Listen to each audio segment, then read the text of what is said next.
Thank you, Simon, and good morning, everyone. It is with great joy that I welcome you all to this day of Voices from Venice, organised by the Guild of St. George. Our guild is an educational charity established by John Ruskin in 1871.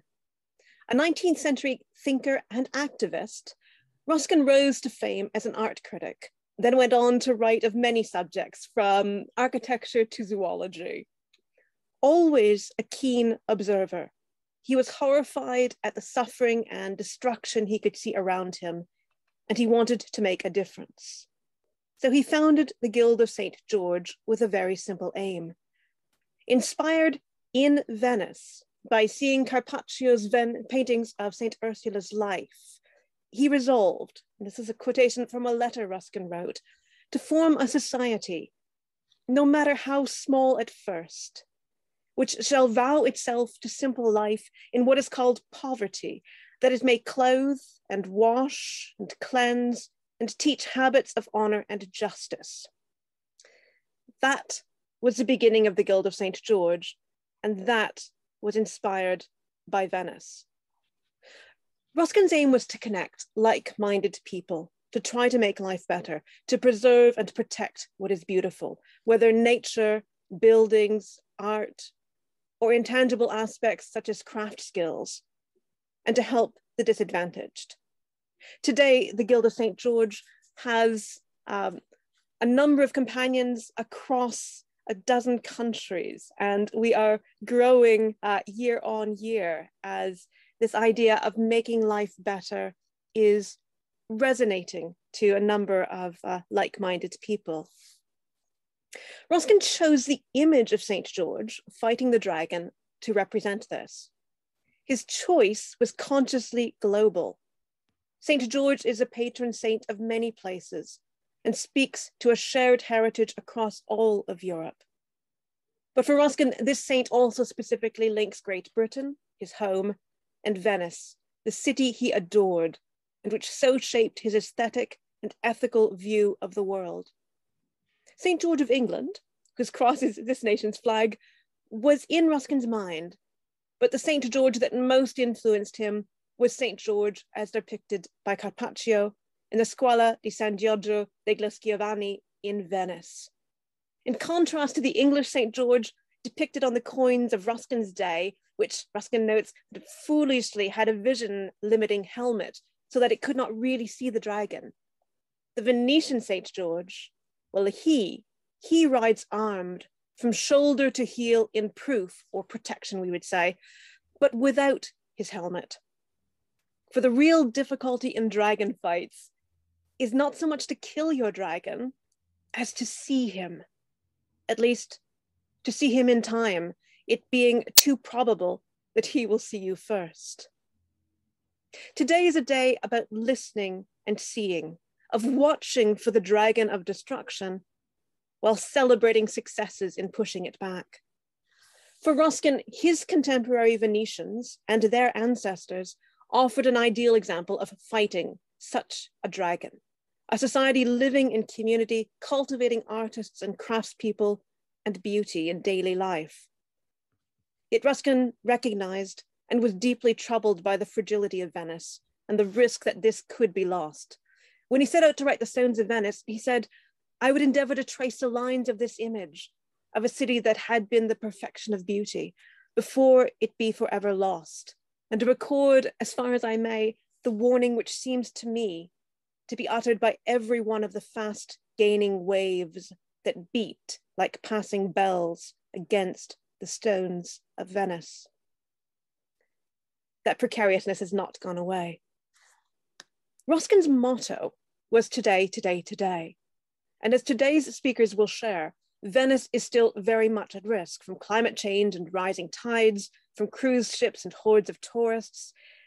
Yet the Venice which offered models of craftsmanship, community, and hope that inspired Ruskin 150 years ago still offers globally significant inspiration. Today, we hear some of the vibrant voices of Venice. I am delighted to hand over to Peter Burman, the director of the Guild of St. George with the portfolio for international relationships, and for craftsmanship. This day is the result of his vision, and he has made a personal connection with every speaker, weaving together a community, which we all join today. Peter, over to you. Thank you, Rachel, very much indeed. I joyfully add my own welcome to those words which you've just uttered so beautifully and so meaningfully. My greetings come from a small village north of Edinburgh called Falkland. We have a population of just over 1,000 people, and we're visited every year by much more than 100,000 people. So in a tiny way, we think we know how it feels in Venice sometimes when we can't park our car, when our food shops have been turned into what are called optimistically craft shops and that kind of thing. Never mind, we share the pain. The Guild's project, Voices from Venice, was planned from the beginning to have 5 constituent parts, 4 monthly readings from Ruskin's numerous writings on Venice, each presenting a different theme. And I've been listening to them again this week with great pleasure, really enjoyable, and leading up to today, Saturday, the 2nd of April, in a culminating conference. But although I say culminating, I don't mean to imply that the conference will be the end of the matter so far as the Guild is concerned. Far from it. For one thing, we will be listening carefully to any ideas or suggestions which may come up during the conference today. For another, one of our Venetian companions, as Ruskin called us, Emma Stegno, is planning an initiative which will link the name of Ruskin not simply to Venice's glorious past, but also to its vibrant present and future. She will announce that initiative when further wheels have turned. But she's very happy that I mentioned today that it's coming along soon. I want to pay tribute to her because she's been such a constant friend and a source of much helpful advice throughout the months when I have been thinking about and planning and talking about and bringing together this conference. She's also a very strong link between the Guild and the Scuola Grande di San Rocco, of which she is a sorella. She would have been speaking today if it had not been for an untimely illness. And I know she's joining us for much of the day and is getting better happily. Another possible project, which I've been discussing with Professor Rosella Mamoli-Zorzi, who is already here today, is the commissioning of a translation into English and then publication of a substantial pamphlet which Count Alvise Zorzi published with a preface by Ruskin entitled Osservazioni intorno ai restauri esterni ed interni della Basilica di San Marco in 1877. Rosella's husband is the direct descendant of that Count Alvise Zorzi, who became Ruskin's great friend and Venetian disciple. The text of that pamphlet, I believe, is the missing link between Ruskin's early utterances on the restoration of historic buildings, for example, in The Lamp of Memory, published in 1849 as one of the 7 lamps, and the theories and practices of the next generation, which included in Italy such mighty and influential figures as Camillo Boito and Giacomo Boni. Count Zorzi also wrote an influential pamphlet arguing against the proposal to demolish the church of San Moise and replace it with a hotel. Thankfully, his reasoned protest was happily successful, and I must say, I find it a fascinating building. Dreadful to think that it might have been demolished in 1877, along with some remarkable treasures, such as the exquisite carved wooden crucifix, which suffered in the Aqua altar of November 2019, but has been beautifully repaired and conserved. The idea is that the 2 pamphlets, the one on San Marco and the other on San Mose, could be published together in English with a critical edition by the Guild, hopefully, or by a publishing house that looks favorably upon the Guild, perhaps. Let's see. It would be unthinkable to begin a conference linking Ruskin and Venice without some words of Ruskin's own. I thought hard about what to read, and I decided that I'd reread a few lines from the letter to Count Zorzi, which became the preface to the Osservazioni publication I've just mentioned. Researching into the significance of this text and reading it was my own contribution to the first of the Ruskin Venice readings, shared with past master Clive Wilmer, who is also already here today. Here we go. But here in Venice, Ruskin says, your hearts are not yet hardened.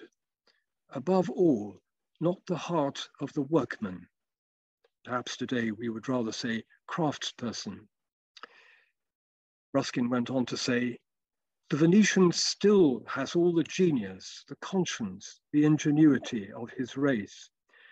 And a master who loved his men and sought to develop their intelligence and to rouse their imagination might be certain of rivaling by their aid the best art of former ages.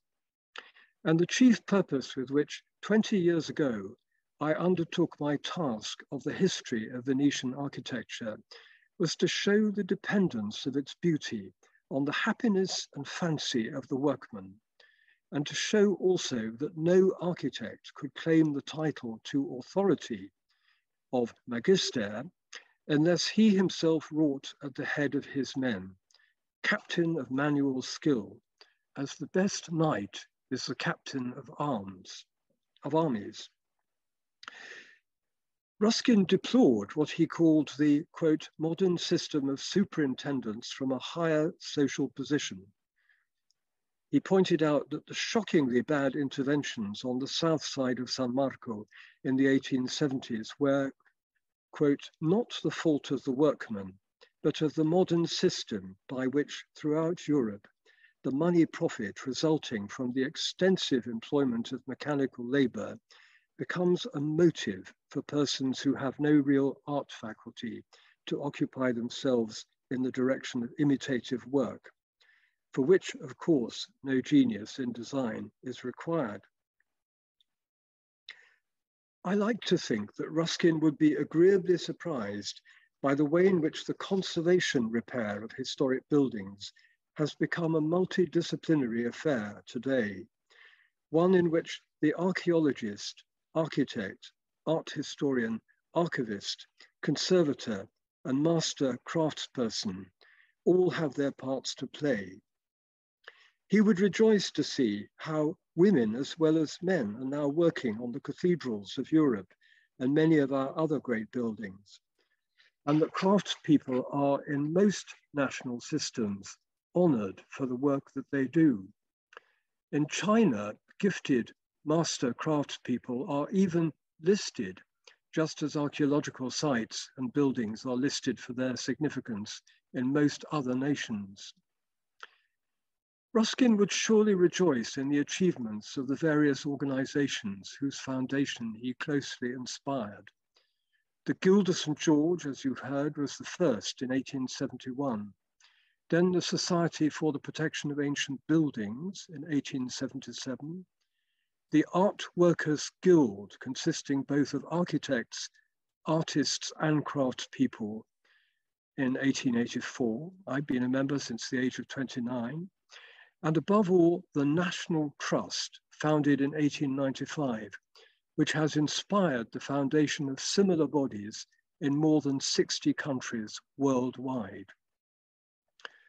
What an astonishing collection of energies and commitment, all coming from one great dear man, John Ruskin, in the late 19th century. The Guild of St. George dares to claim a deep and continuing interest in Venice because the city meant so much to Ruskin, our founder, and in remembrance of his innovatory approach to minutely recording and analyzing the architecture of Venice, especially the architecture of the Romanesque and Gothic eras, along with its social and political history.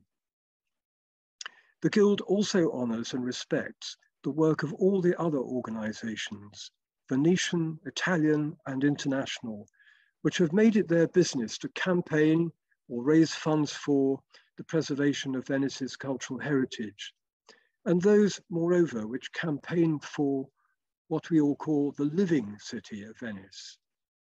It is in that spirit of collegiality that we have circulated as one of the conference papers the summary by Deborah Howard of the conference held last autumn at the Fondazione Cini, in which she sums up very accurately the nature of concern for the future of Venice.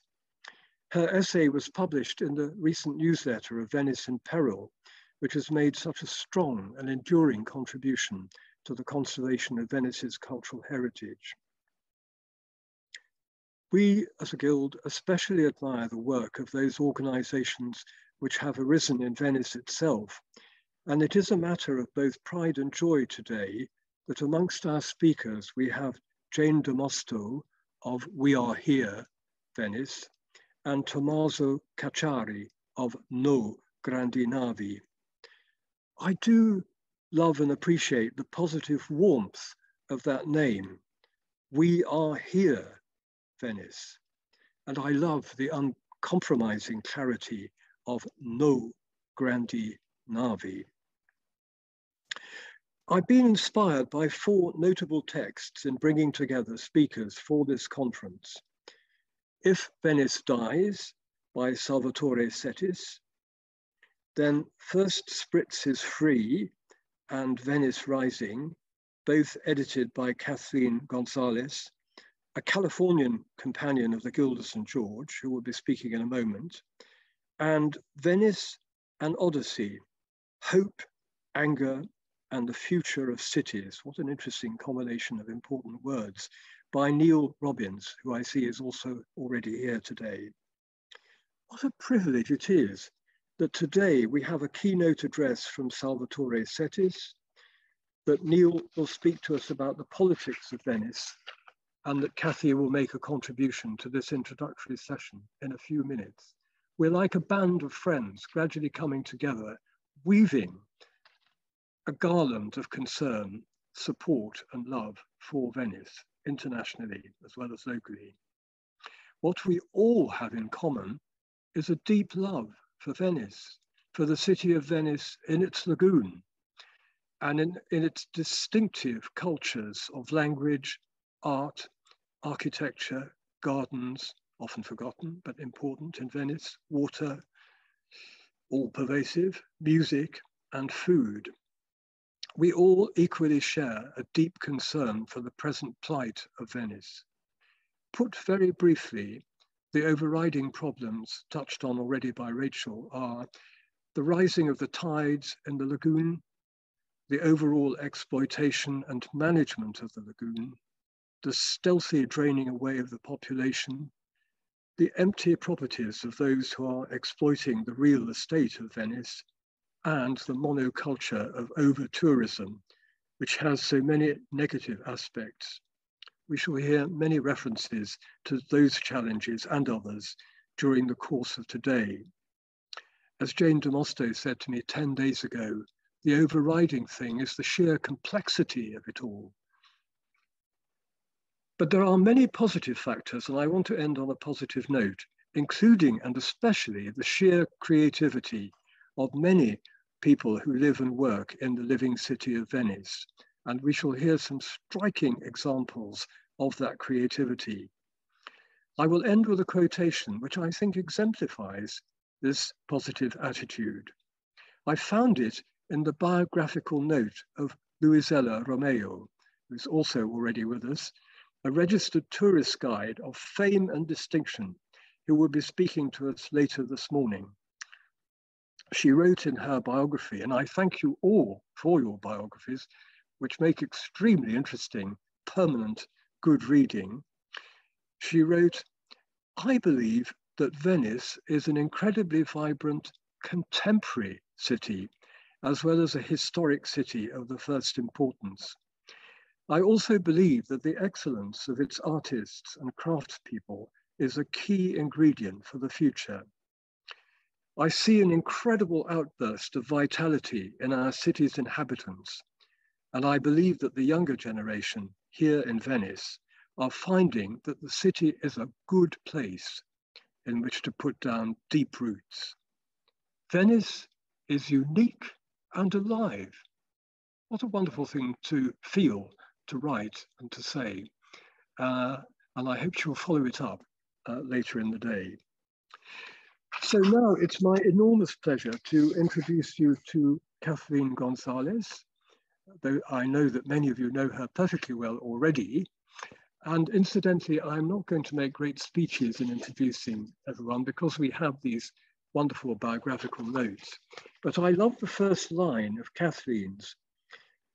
She says of herself that she started out as a teacher, but was surprised to discover that she is a writer and dancer as well. And I long to hear more about the dancing on some occasion later today or on some other occasion.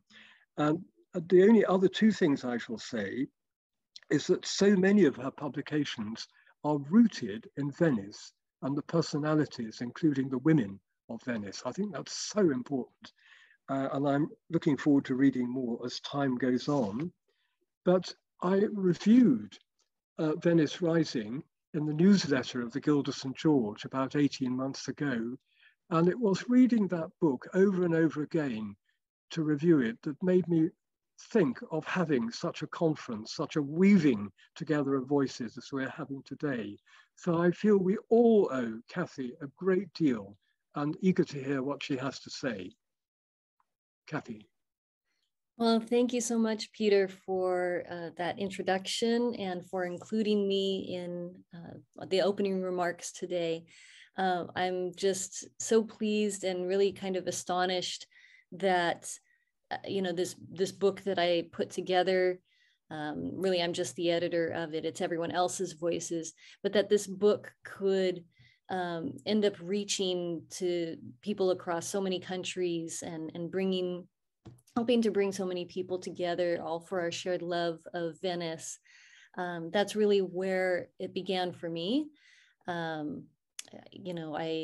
just have a passion for Venice, and I have a love for writing and trying to bring people together, and to find that these are sort of a marriage that have contributed to other people's love for Venice and to conservation work for Venice is just so pleasing to me. I did want to take just a couple of minutes to introduce the people who were really instrumental in the creation of Venice Rising and who were some great collaborators in this project as well as others. So I'm going to share my screen and share just a few images and slides with you all. Let me just get this going.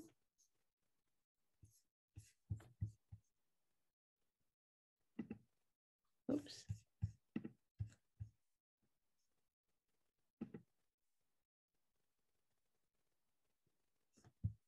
Sorry, I'm used to a different format.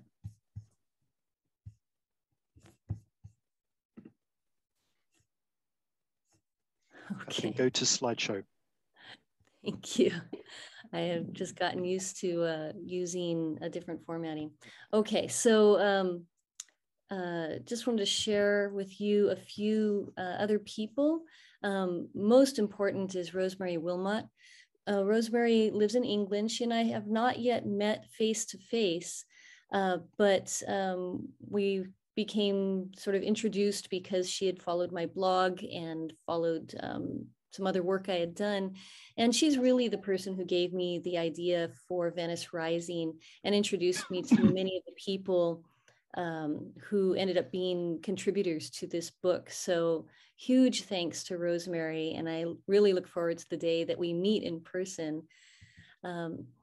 Last summer, I was in Venice for a short trip in August, one of those safe periods to travel. And I did meet up with some of the people you'll be hearing from today, including you'll see Gregory Dowling, Monica Cesarato, Grazia Giusto, and then other contributors.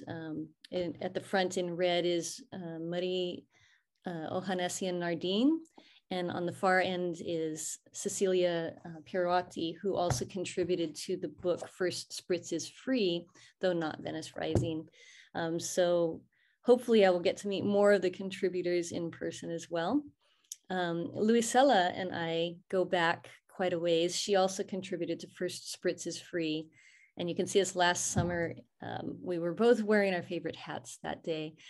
Luisella, I hope, will be telling you more about her tours. During the COVID years, she provided some tours that we could do virtually online. And so I participated in a number of those, which were just so wonderful and a really nice alternative for ways to see Venice and experience her vast knowledge of the city.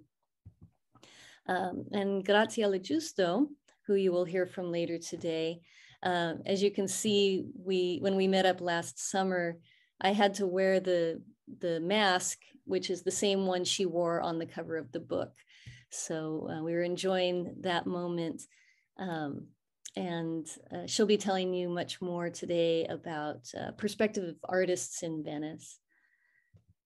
Gregory Dowling, I'm always grateful to, because he's the person who introduced me to my publisher in Venice, which is Supernova Edizioni, who's published a number of my books now. As Peter mentioned, I have a book of, it's a book of short biographies of Venetian women. And I also have a walking guide to sites related to Casanova. And you can see here in this image, there's Gregory presenting at a Casanova symposium that I organized for 2019. So he wrote a paper for that. And he also contributed to First Spritz is Free and Venice Rising. So he's a very prolific writer and sharer. And then Monica, this was from our meeting for First Spritz is Free with some of the other contributors to that book as well.